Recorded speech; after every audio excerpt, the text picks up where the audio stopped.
오늘 본문의 말씀은 이렇게 시작을 합니다. 아브라함이 99세 때에 여호와께서 아브라함에게 나타나서 그에게 이르시되 나는 전능한 하나님이라 너는 내 앞에서 행하여 완전하라. 우리는 1절의 말씀에서 두 가지 사실을 찾을 수가 있습니다. 하나는 아브라함의 나이입니다. 지금 아브라함의 나이가 몇 세입니까? 성경은 99세라고 말을 합니다. 99세라는 것은요, 그가 가나안 땅에 온 지 벌써 오랜 시간이 흘렀다는 거예요.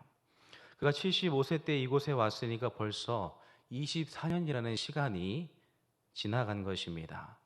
강산이 두 번이나 지나고도 남는 그 시간이 흘러간 거예요.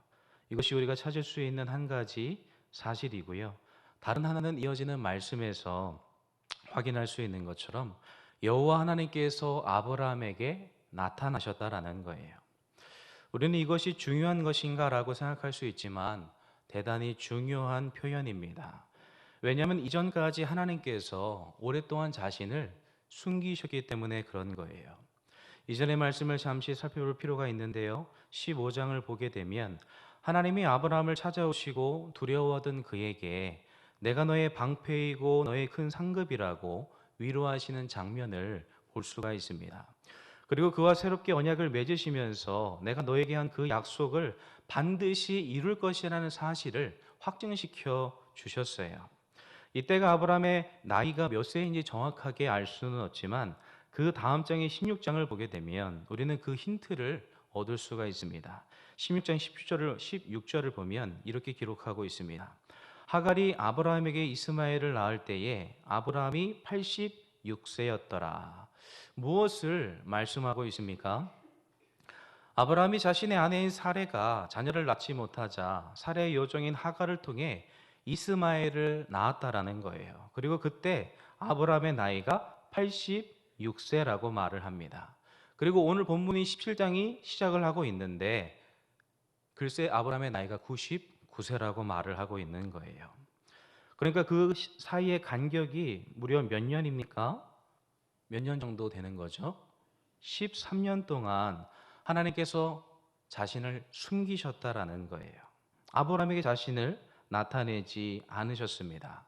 그런데 13년 만에 갑자기 나타나셔서 이렇게 말씀하시는 거예요. 1절입니다. 아브라함이 99세 때 여호와께서 아브라함에게 나타나서 그에게 이르시되 나는 전능한 하나님이라 너는 내 앞에서 행하여 완전하라. 하나님이 무엇을 말씀하십니까? 먼저 하나님께서 당신이 누구신지를 가르쳐 주시는 거예요. 나는 전능한 하나님이라. 그리고 나서 너는 내 앞에서 행하여 완전하라고 말씀하십니다. 우리가 이 1절의 의미를 바르게 이해할 필요가 있는데요. 왜냐하면 이 부분을 어떻게 이해하느냐에 따라서 하나님의 마음과 뜻을 잘못 오해할 수 있기 때문에 그렇습니다. 그렇다면 다시금 1절 말씀을 주목해 보기를 원하는데요. 하나님이 말씀하십니다. 나는 전능한 하나님이라. 앞에서 말씀을 드린 것처럼 이 말씀은 하나님이 누구신지를 가르쳐 주는 것인데요. 하나님이 누구십니까? 전능하신, 모든 것을 하실 수 있는 분이시다라고 말씀하고 있는 거예요. 하나님이 이렇게 자신을 보여주시면서 또한 말씀하십니다. 아브라함아, 너는 내 앞에서 행하여 완전하라. 여기서 이 완전하다라는 이 단어는요, 완벽하다라는 의미가 담겨 있습니다. 그래서 우리가 쉽게 생각할 수 있는 의미는요, 하나님이 지금 아브라함에게 13년 만에 찾아오셔서 완벽하고 퍼펙트한 모습을 요구하시는 것이죠. 이렇게 느껴지는 것입니다. 그러나 실은 그렇지가 않습니다. 왜냐하면 이후에도 살펴볼 수 있는 것처럼 아브라함은 여전히 완전하지 않거든요. 하나님 앞에 완벽한 모습으로 서 있지 못하기 때문에 그렇습니다. 오늘 본문의 17장 15절부터 보면 하나님께서 아브라함에게 다시금 언약을 맺으시면서 이렇게 말씀하시는 것을 볼 수가 있습니다. 15, 16절입니다. 하나님이 또 아브라함에게 이르시되 내 아내 사레는 이름을 사레라 하지 말고 사레라 사라라 하라. 내가 그에게 복을 주어 그가 내게 아들을 낳아 주게 하며 내가 그에게 복을 주어 그를 여러 민족의 어머니가 되게 하리니 민족의 여러 왕이 그에게서 나리라. 하나님이 무엇을 말씀하고 있습니까? 사례를 향한 축복의 말씀을 주고 있는 거예요. 우리는 왜 사라에게만 축복의 말씀을 하실까 싶지만 5절 이하를 보면 하나님은 이미 아브라함에게 축복의 말씀을 하셨습니다. 그래서 하나님은 언약을 명령하신 이후에 사라에게도 축복의 말씀을 주고 있는 거예요. 그 내용은 하나님께서 사라의 이름을 사라로 바꿔주신다는 것이고 그에게 복을 주어서 그의 몸을 통해 아들을 낳게 하시겠다고 말씀하십니다. 그런데 이것이 전부가 아니라요, 그가 열국의 어머니가 되어서 그의 후손을 통해 여러 민족의 왕들이 나오게 하겠다라는 축복의 말씀을 하고 계시는 거예요. 얼마나 복된 말씀입니까? 전능하신 하나님께서 아브라함을 친히 찾아오셔서 축복하고 있는 거예요. 그런데 이 축복에 대한 하나님의 말씀을 들은 아브라함이 어떻게 반응을 할까요? 17절과 18절을 보면 이렇게 반응을 합니다. 아브라함이 엎드려 웃으며 마음속으로 이르되 100세 된 사람이 어찌 자식을 낳을까? 사라는 90세니 어찌 출산하리요 하고 아브라함이 이에 하나님께 아뢰되 이스마엘이나 하나님 앞에 살기를 원하나이다.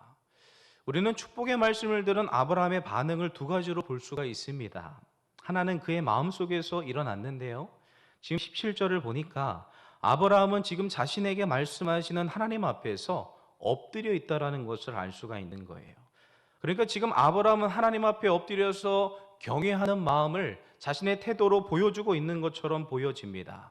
그런데 그가 하나님 앞에 엎드려 있는 모습을 하고 있는데 그 마음속으로는 어떤 생각을 하고 있습니까?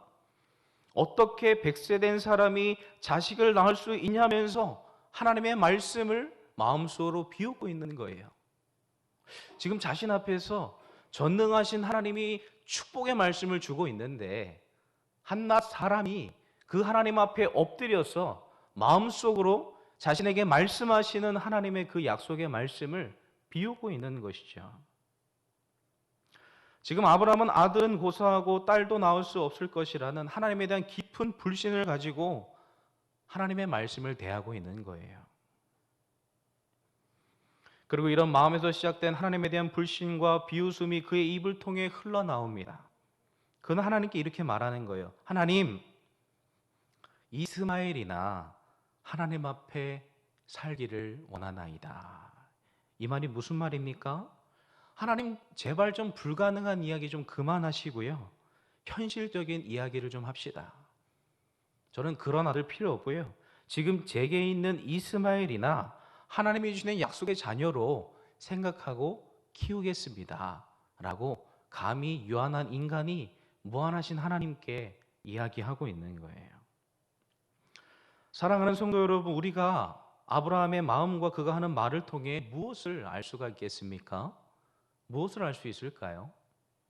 그것은 하나님께 대한 믿음과 그의 믿음의 삶이 하나님 보시기에 너무나 완벽하지 않은, 너무나 연약하고 부족한 모습을 우리에게 너무나 적나라하게 보여주고 있다는 거예요. 그는 전능하신 하나님 앞에서 완전한 삶을 살기에는 너무나 턱없이 부족했습니다. 하나님을 신뢰하지 못하고 불신하고 있고요, 하나님의 약속을 확신하기보다 그 말씀을 비웃고 있잖아요. 이것이 무엇입니까? 믿음의 조상 아브라함의 실존입니다. 그렇다면 하나님이 이런 아브라함의 마음을 아실까요? 모르실까요? 당연히 아시겠죠. 그런데 하나님이 13년 만에 나타나셔서 말씀하시기를 나는 전능한 하나님이라 너는 내 앞에서 행하여 완전하라 라고 말씀하십니다. 너무나 부족한 것을 아시는 하나님께서 자신의 믿음조차 지키지 못하는, 자신의 믿음 없이 너무나 적나라하게 드러나는 이 상황 가운데 찾아오셔서 하시는 말씀이 너는 내 앞에서 행하여 완전하라고 말씀하고 있는 거예요. 하나님이 이렇게 말씀하시는 이유가 무엇이겠습니까? 우리는 이 말씀이 아브라함에게 완전하고 퍼펙트한 삶을 요구하는 것이 아니라는 것을 앞서 살펴보았는데요, 그렇게 하나님은 그에게 지금 믿음의 사람으로서, 믿음의 조상이 될 사람으로서 네가 이렇게 살면 안 되는 거야, 네가 믿음의 조상이 될 사람인데 완전하고 퍼펙트한 삶을 살아야 되지 않겠니? 이제 그런 삶을 살아야 하는 거야 라고 명령하시는 게 아니라는 거예요. 도리어 하나님은 연약해 보이는 아브라함을 찾아오셔서 그의 믿음이 더 떨어지지 않도록 지금 그를 붙들어주고 계시는 거예요.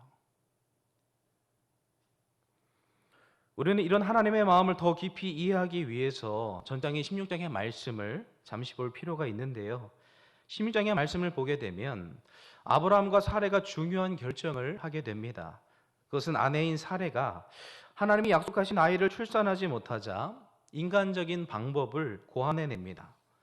그래서 사레의 여종이었던 하갈을 통해 아이를 낳아도 그가 사레의 아이가 되지 않을까라는 인간적인 생각을 했다는 것이죠.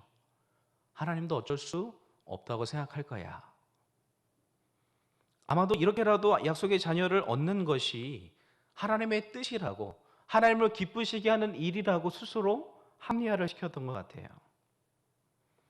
그리고 이스마엘을 낳았습니다. 이스마엘이 86세에 태어났거든요. 그러니까 아브라함이 75세에 약속의 땅에 도착해서 10년 동안은 나름대로 하나님의 약속을 믿으면서 기다렸다는 것입니다. 지금 자신에게 아이가 없어도 하나님 주실 거야 라고 10년 동안은 기다렸다라는 거예요. 근데 11년 차가 됐을 때 아브라함이 인간적인 생각을 하게 되었고요. 하나님이 원하시지 않는 방법으로 하나님의 뜻을 이루려고 하는 어리석은 행동을 하게 됩니다.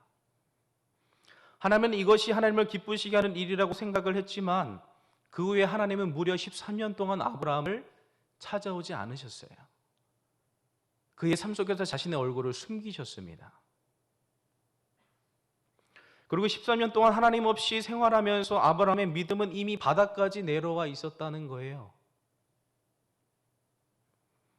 그래서 그는 하나님이 나타나셔서 자신에게 언약을 말씀하시고 이전에 하셨던 축복의 말씀들을 더욱 구체적으로 말씀하심에도 불구하고 어떻게 반응을 하고 있습니까? 하나님의 말씀을 마음속으로 불신하고 비웃고 있는 모습을 보여주고 있는 거예요. 당연히 하나님은 이런 아브라함의 마음을 잘 알고 계셨습니다. 그래서 그에게 나타나셔서 말씀하시는 거예요. 무엇을요? 나는 전능한 하나님이라. 이 말씀의 의미가 무엇이겠습니까? 그것은 내가 너에게 한 그 약속을 이루는 주체라는 거예요. 아브라함아, 내가 너에게 언약을 주었고 너에게 축복의 말씀을 주었는데 그 축복의 말씀을 이루는 주체는 네가 아니라 나다라는 사실을 가르쳐 주시면서 그것을 이루는 나는 모든 것을 할 수 있는 전능한 하나님이다라는 것을 가르쳐 주고 계시는 겁니다. 지금 아브라함의 마음속에 하나님을 향한 불신의 마음이 가득 차 있지만 하나님은 아브라함의 생각보다 더 크시고 위대하시며 전능하신 분이심을 친히 나타나셔서 가르쳐 주고 있는 거예요. 그래서 하나님은요, 아브라함이 하나님의 말씀을 비웃으며 이스마엘이라는 약속의 자녀로 삼아달라고 이야기할 때에 그를 꾸짖는 것이 아니라 책망하시는 것이 아니라 이렇게 말씀하십니다. 19절입니다. 하나님이 이르시되 아니라 내 아내 사라가 내게 아들을 낳으리니 너는 그 이름을 이삭이라 하라. 내가 그와 내 언약을 세우리니 그의 후손에게 영원한 언약이 되리라. 하나님이 말씀하고 있어요. 무엇을요? 아니라는 거예요. 이스마엘은 아니라는 거예요. 사라의 몸을 통해서 낳은 자녀가 아닌 이스마엘은 하나님이 말씀하신 약속의 자녀가 아니고 반드시 사라의 몸을 통해 약속의 자녀를 주시겠다는 말씀입니다. 그리고 아직 태어나지도 않은 자식의 이름을 주십니다. 그 이름이 바로 이삭이에요. 하나님은 아직 태어나지도 않았지만 반드시 태어나게 될 그 아들 이삭과 영원한 언약을 세우시겠다고 다시 한번 축복하고 계십니다. 우리가 이 말씀을 통해 무엇을 느낄 수가 있습니까? 그것은 하나님의 마음이에요. 하나님의 마음. 하나님께서 아브라함을 향하여 어떤 마음을 가지고 계신지를 느끼게 되는 것입니다. 비록 아브라함의 모습이요, 하나님이 보실 때 너무나 연약해 보이고 부족해 보입니다. 하나님이 선택했는데 믿음의 조상이 되게 하기 위해서 아브라함을 선택했는데 아브라함의 그 믿음의 삶을 열어보니까 너무나 부족하고 연약한 것입니다. 하나님이 선택하셨는데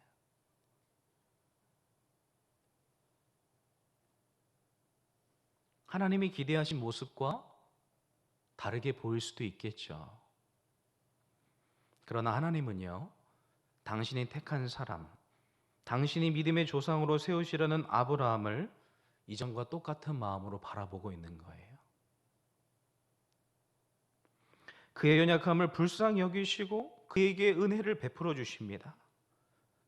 그를 향한 당신의 계획을 여전히 가지고 계시고 그것을 친히 이루어 주시겠다고 친히 말씀하시면서 연약한 믿음을 가지고 있는 아브라함을 붙들어 주고 계시는 거예요.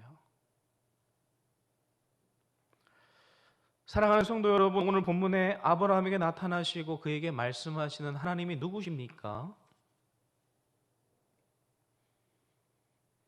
바로 이 시간 저와 여러분의 예배를 받으시며 우리를 구원하시기 위해 당신의 아들 예수 그리스도를 십자가에 내어주신 아버지 하나님이라는 거예요.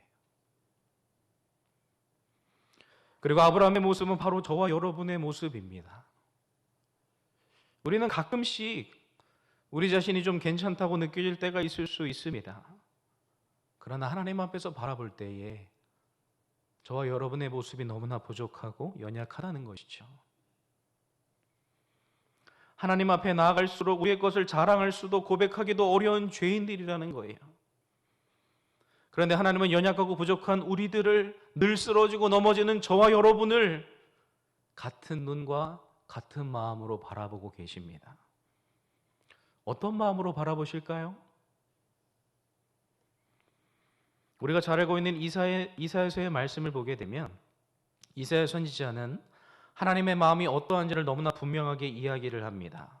이사야 43장 1절입니다. 야곱아 너를 창조하신 여호와께서 지금 말씀하시느니라. 이스라엘아 너를 지으신 이가 말씀하시느니라. 너는 두려워하지 말라. 내가 너를 구속하였고 내가 너를 지명하여 불렀나니 너는 내 것이라. 저와 여러분을 향한 하나님의 마음이 어떻습니까? 하나님은 먼저 하나님 당신께서 저와 여러분을 지으셨다고 말씀하십니다. 여기서 지으셨다라는 이 말씀은 저와 여러분에 대한 온전한 암과 지식이 있다는 것을 의미하고 있는 거예요. 하나님께서 당신의 형상으로 저와 여러분을 만드시면서 아무런 계획과 지식 없이 하지 않으셨다라는 거예요. 계획할 때는 얘가 내가 만들면 내가 뜻하는 대로 잘 살겠지 생각하면서 만드는 것이 아니라 우리의 시작부터 끝까지 그 중간에 넘어지고 쓰러지는 그 모습까지 다 포함해서 하나님은 이미 온전한 암과 지식을 가지고 저와 여러분을 지으셨다라는 거예요. 하나님은 창조 전부터 저와 여러분을 아시되 온전히 아시는 거예요. 우리의 연약함이 무엇인지, 부족함이 무엇인지, 지금 저와 여러분의 상황과 그 마음이 어떠한지 하나님이 너무나 잘 알고 계신다라는 거예요. 그런 그분께서 말씀하시기를 두려워하지 말라고 하십니다. 늘 두려워하고 불안해하며 무엇을 어떻게 할지 알지 못하는 저와 여러분에게 때로는 아브라함과 같이 믿음이 없어서 하나님의 말씀을 들어도 신뢰하지 못하는 마음으로 그 말씀을 비웃으며 순종하지 않는 저와 여러분에게 두려워하지 말라고 말씀하시는 거예요.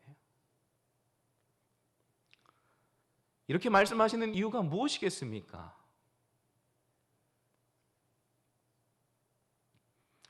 그 이유는 하나님께서 저와 여러분을 구속하셨기 때문입니다.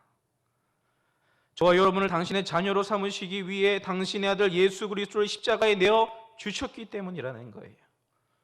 우리가 치러야 될 죄값을 치르게 하심으로 저와 여러분을 부르셨습니다. 그렇기 때문에 저와 여러분은 우리 자신의 것이 아니라는 거예요. 누구의 것입니까? 하나님의 것이고 우리 주님의 것입니다. 우리의 모습이 연약할 때에도 그렇지 못할 때에도 하나님은요 당신의 소유된 저와 여러분을 결단코 포기하거나 내려놓지 않으신다라는 거예요. 연약한 저희와 함께 하시고 연약한 저희를 붙들어 주신다는 거예요. 우리는 2절부터 이어지는 말씀을 통해 이 사실을 또한 확인할 수 있는데 이렇게 말씀하십니다. 내가 물 가운데로 지날 때에 내가 너와 함께 할 것이라. 강을 건널 때에 물이 너를 침몰하지 못할 것이며 내가 불 가운데로 지날 때에 타지도 아니할 것이요 불꽃이 너를 사르지도 못하리니 대전하는 여호와 내 하나님이요 이스라엘의 거룩한 이요 내 구원자임이라. 내가 애굽을 너의 속량물로 구스와 스바를 너를 대신하여 주었노라. 하나님께서 내가 물 가운데로 지날 때에 그리고 불 가운데로 지날 때에도 내가 너와 함께 하겠다고 말씀하시는 거예요. 그래서 때로는 물과 불과 같이 저와 여러분의 영혼과 삶을 삼키려 하는 그 모든 위기 가운데 저와 여러분을 지켜주셔서 물이 침몰치 못하고 불이 우리를 사르지 못하도록 보호하시겠다고 약속을 하고 있는 거예요. 이 사실이 믿어지십니까? 이렇게 말씀하시는 하나님이 바로 저와 여러분의 하나님이시라는 거예요. 우리의 구원자가 되시고 지금도 저와 여러분의 삶을 붙들어 주시는 하나님 아버지가 되십니다. 하나님 아버지 이런 마음을 잊어버리면 안 되는 거예요. 때로는 우리의 삶에 여러 가지 위기들이 찾아오게 되고 위기 앞에서 우리의 마음의 생각과 그 선택하는 삶의 모습을 바라볼 때에 낙심이 될 수 있어요.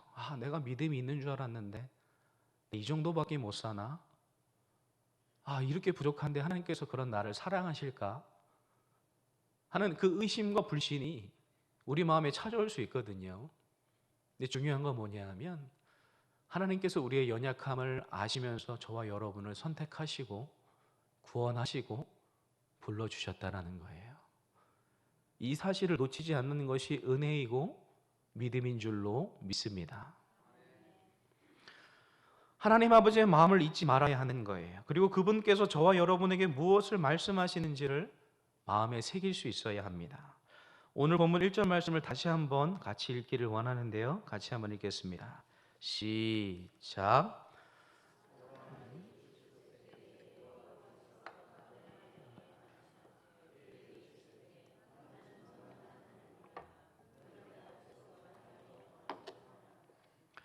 우리가 믿는 하나님은 우리에게 말씀하시고 그것을 이루실 수 있는 능력이 없는 그런 무능력한 하나님이 아니십니다.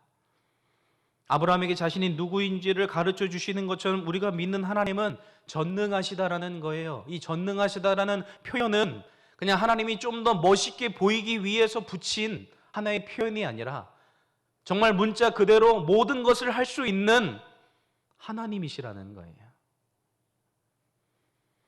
우리에게 말씀하신 것들을 친히 이루실 능력이 하나님께 있다는 것입니다. 그리고 반드시 말씀하신 대로 행하신다라는 거예요. 그분 하나님께서 저와 여러분에게 원하시는 것이 무엇일까요? 그것은 내 앞에서 행하여 완전하라는 것입니다. 우리가 앞에서 살펴보았던 것처럼 여기서 하나님이 말씀하시는 완전한 삶은 퍼펙트한 그런 삶이 아니에요. 하나님은 지금 믿음이 바닥까지 떨어져 있는 아브라함을 찾아오셔서 그가 할 수도 없는 일들을 요구하시는 것이 아닙니다. 지금 지쳐 쓰러져 있는 아브라함을 찾아오셔서 네가 믿음의 조상인데 이렇게밖에 못 사니? 네가 완벽하고 퍼펙트한 삶을 살아야 하지 않겠니? 라고 말씀하시면서 아브라함을 질책하거나 꾸짖으시는 게 아니라는 거예요. 그럼에도 이렇게 말씀하시는 이유는 연약함 중에서도 상한 때여갖고 꺼져가는 심지어 같은 상태에 있다 할지라도 전능하신 하나님을 바라보는 것을 결단코 놓지 말라는 것입니다. 상황과 환경으로 인해 더 이상 흔들리는 믿음으로 인해 하나님을 불신하지 말고 전능하신 하나님, 말씀하시고 약속하신 바를 반드시 이루시고 너에게 준 그 약속들을 이루실 수 있는 그 전능한 하나님을 믿음으로 바라보라는 것입니다. 그리고 이 사실을 믿음으로 다시금 그 자리에서 일어서라는 거예요. 지금까지는 믿음이 없어서 불신하며 살아왔을지 몰라도 이제부터는 다시 하나님 앞에서의 믿음의 삶을 시작하라는 것입니다. 그것은 퍼펙트한 삶이 아니라 자신이 믿는 바를 따라 다시 살아가는 삶이고, 하나님을 믿는 믿음을 가지고 약속의 땅에 첫 발을 내딛었던 것처럼 하나님을 신뢰함으로 보이지 않는 그 약속을 바라보며 살아가는 삶을 살라는 것입니다. 혹시 저와 여러분의 삶이 아브라함과 같지는 않습니까? 나름대로 믿음의 삶을 살아간다고 하긴 하는데요, 삶의 모습들을 찬찬히 들여다보면 너무나 부족하고 연약한 것이죠. 옆에 있는 사람들은 내 마음과 영혼의 상태를 알 수 없어서 내가 꽤 괜찮은 사람처럼, 내가 꽤 괜찮은 거룩한 사람인 것처럼 생각할지 몰라도 하나님 앞에서 우리의 마음은 바닥까지 떨어진 아브라함과 같이 너무나 연약하고 부족하고 하나님 앞에 서기에 너무나 부끄러운 것 같은 그런 모습을 하고 있지는 않습니까?